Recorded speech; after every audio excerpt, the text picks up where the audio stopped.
घोरूंगे बेटी गे छिपावर चंदन माँ घोरूंगे बेटी गे छिपावर चंदन माँ छीटूंगे बेटी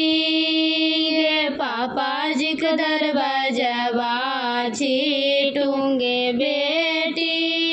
गे पापा जी का दरवाजा छीटूं ने पायली